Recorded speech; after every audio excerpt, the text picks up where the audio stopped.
Hi Russell, welcome to the Reading Fabricator, and today I'm going to give you a little sneak peek tour at all the books I have on my bookshelf, most of which I haven't even read yet. So yeah, let's get into it. Okay, so there is no coherency when it comes to how I pretty much place my books on the shelf, apart from one bookcase which contains most of my big books.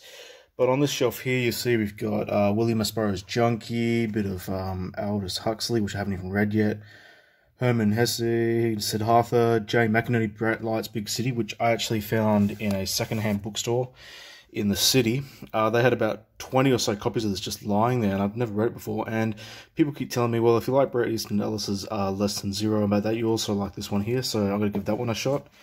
We also have Wittgenstein's Mistress. This I ordered about 2 years ago, and it took a couple months to get here. It's a very fine edition. And I've actually never read the book, but I have read the afterword by David Foster Wallace. One of the most elaborate afterwords I've ever come across, if there ever was one.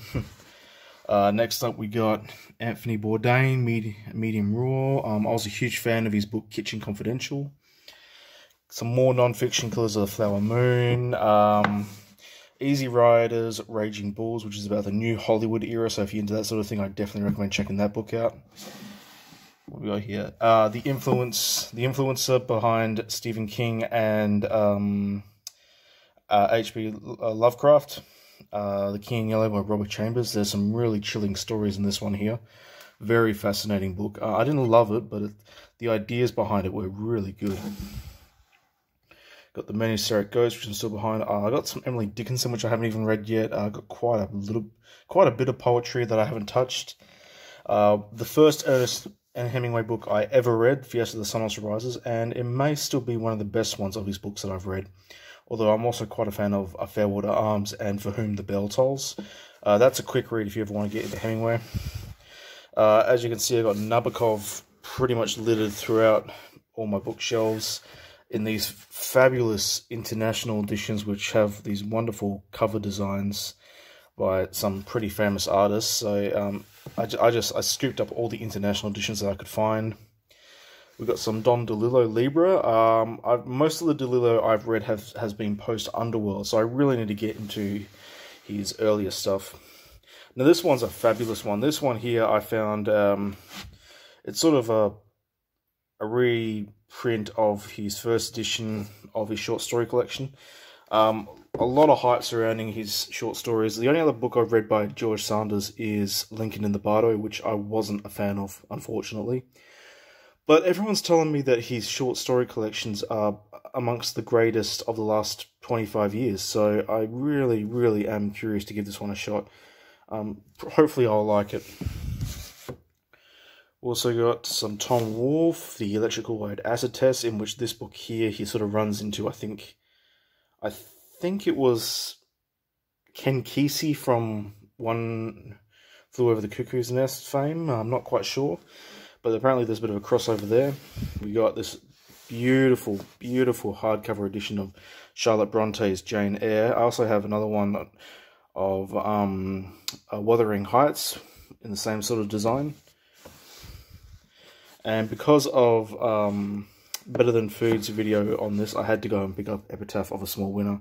And that's one of my favourite book covers right there. It is just immaculate. I'm really looking forward to reading this one.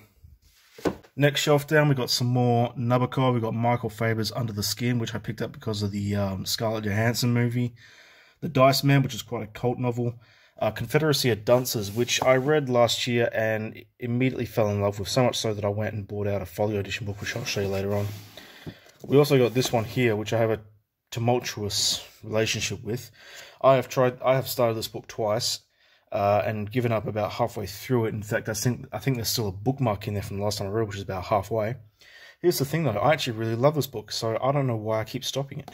And there are a lot of people out there who consider this to be a great, great novel. And it is. But for some reason I just keep stopping when I'm reading it. Got Prozac Nation, Chuck. Yep, there's One Flew Over the Cuckoo's Nest there, which has this wonderful cartoon design there. Battle Royale. Hemingway, Hemingway. Some more Nabokov, Ada or Adore, which is considered one of his best works. Toni Morrison, beautiful, beautiful cover there. I've never read Toni Morrison before. This will be my first book by her. And we also got another Nabokov, Penin, which is also considered one of his best works and is a funny, funny book. So a college novel, basically. So I'd recommend people read that one there. David Cronenberg. Next shelf down, we got a whole bunch of basically small to medium-sized books here. Charles Yu's Interior Chinatown. I got 50 pages into that, and I didn't jibe with it. Something just didn't quite work for me.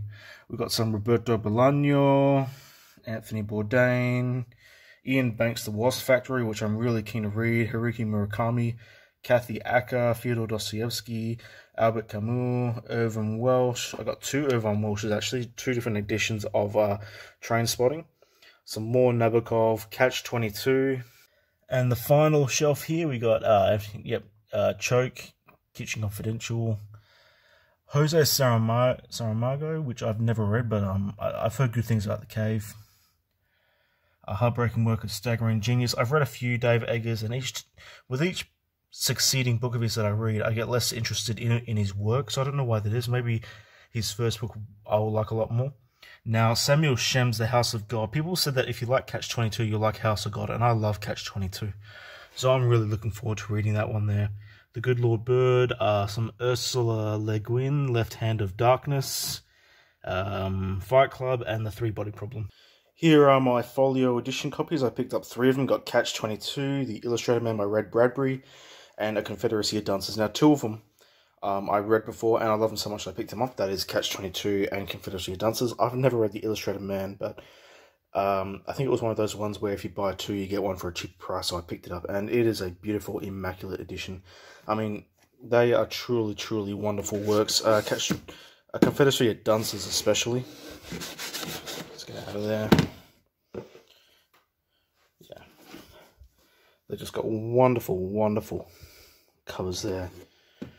Beautifully blue, beautifully illustrated. It's sort of chaotic, this one here, which kind of matches the tone of the book. Very chaotic at times. Alright, first shelf of this one here, we got some Donald Barthelme, 60 Stories, Marcus Aurelius, some Bret Easton Ellis, The Informers, which can be a good place to start with his work, although I still prefer that you start with The Rules of Attraction or Less Than Zero. David Foster Wallace, A Supposedly Fun Thing I'll Never Do Again. Susan Sontag, Against Interpretation and Other Essays. Leonard Cohen, Beautiful Losers.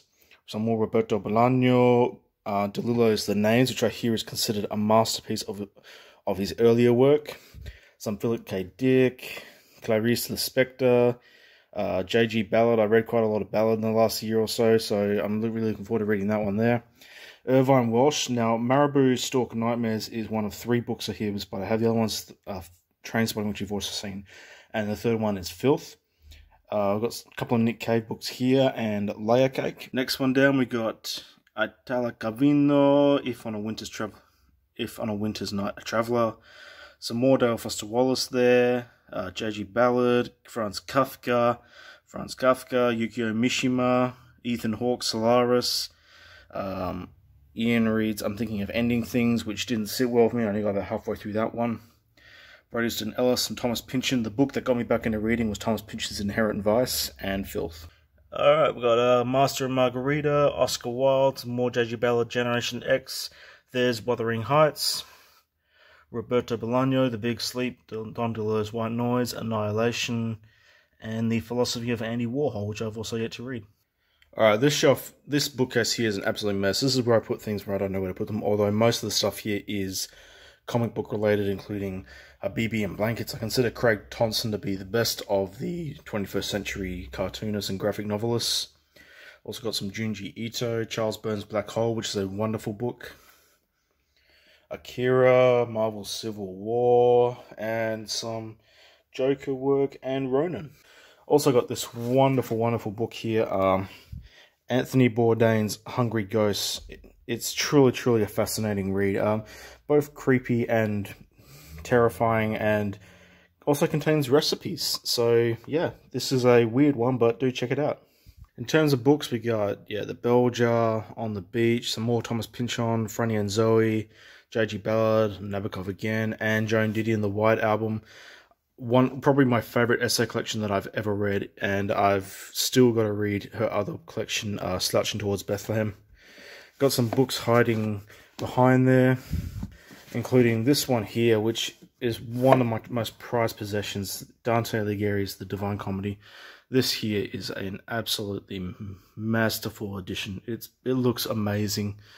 I do intend on reading this one day. Look at that. That's just wonderful. Absolutely wonderful. And if you want to know more about stuff like The Divine Comedy, do check out a YouTuber by the name of Tom LA Books. He's doing a breakdown of The Divine Comedy, the entirety of it. So it looks amazing, and he does a great job with it. And you should be able to read through and watch his videos at the same time. Absolutely wonderful. Down here we've got some John Williams, 2 of his 3 books, Stoner and Glasses. Butcher Crossing is around here somewhere. Perfume by Patrick Susskind, Brayson Ellis's American Psycho, Hunter S. Thompson's Fear and Loathing, and once more Nabokov. Okay, here's my Cormac McCarthy collection. Cormac McCarthy I consider to be the greatest living American writer. And that's a tough one to say because I'm also a huge fan of Thomas Pynchon, but everything he's ever written I own here, apart from, I think, one television play and The Counselor. I had The Counselor, but it just disappeared. But everything else here I own. The only one that I haven't really read is The Orchard Keeper, Cities of the Plain, and The Gardener's Son.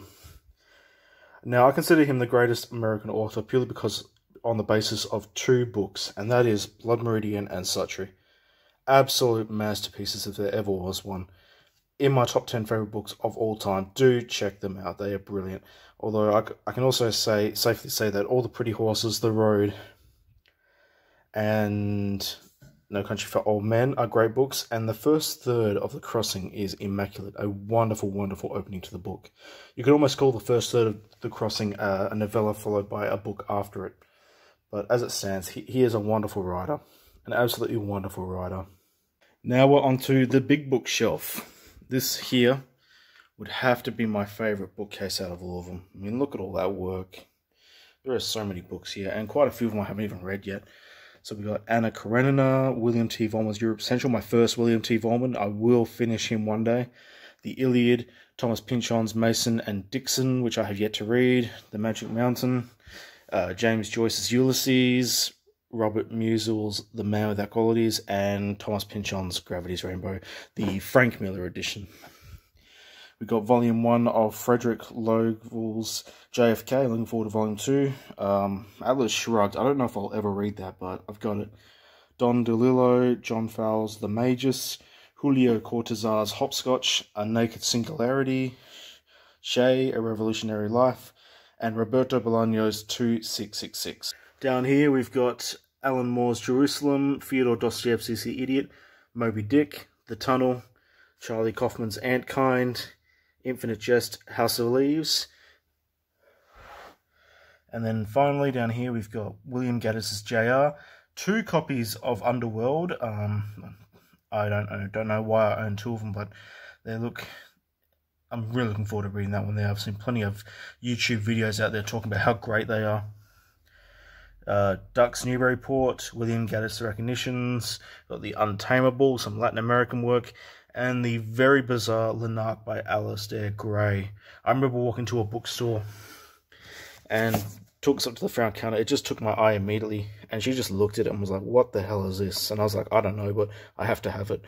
I'm definitely going to read it. It's a Scottish work, so if you have read it, let me know what you think. And my final bookshelf, Thomas Pynchon Against the Day, Joyce Carol Oates' Blonde, the new Franzen book, which I have signed, so I'm really, really excited about that one there. Umberto Eco's Foucault's Pendulum, Bryson Ellis' Glamorama, Malcolm Larry's Under the Volcano, Carl Knausgaard's The Morning Star, which I think I'll be reading next. Hopefully should start that one next week. The Public Burning, Celine's Journey to the End of the Night, and Rabbit Run. Haruki Murakami, David Mitchell, Frank Herbert's Dune, Bataille, Story of the Eye, Fernanda Melchor's Hurricane Season, which I highly recommend. A great, great book, very thrilling, especially for fans of Cormac McCarthy. Laszlo's Satan Tango, Stanley Kubrick, a couple of Joan Didion slouching towards Bethlehem and Play As It Lays, Lovecraft Country, Jeffrey Eugenides, The Virgin Suicides, Hunter S. Thompson's Fear and Loathing on the Campaign Trail, and High Fidelity. Down here we've got True History of the Kelly Gang, John Williams, The Minotaur Takes a Cigarette Break, which I highly recommend. It's a very not misunderstood, but underread book. Jim Carrey, Thomas Pynchon's Vineland, Jack Kerouac, J.G. Ballard, Jim Dodge's Stone Junction, another underread book. Kingdom of Fear by Hunt Thompson, The Beach, Stasiland, Colson Whitehead, Once Upon a Time in Hollywood, Nico Walker's Cherry, and Shusaku Endo's Silence. And finally, over here are the two books I'm currently reading. I'm reading 2 short stories out of Flannery O'Connor. It'll be my first time reading her. And I'm still making my way. I'm about halfway through Bret Easton Ellis's Luna Park, which is a very meta work, but I'm very excited to finish it. I'm really liking it so far. So there you have it. That's my bookshelf tour. Very rushed, and I was pretty much speeding through it all, but it gives you a glimpse of what I'm into, what I like, and what I'm currently reading, and what I will be reading. There's quite a few things on there that are recommended to me by other booktubers out there, but for the most part, I'm quite happy with what I've got, and I hope you liked it too. If you see anything you like, leave a comment.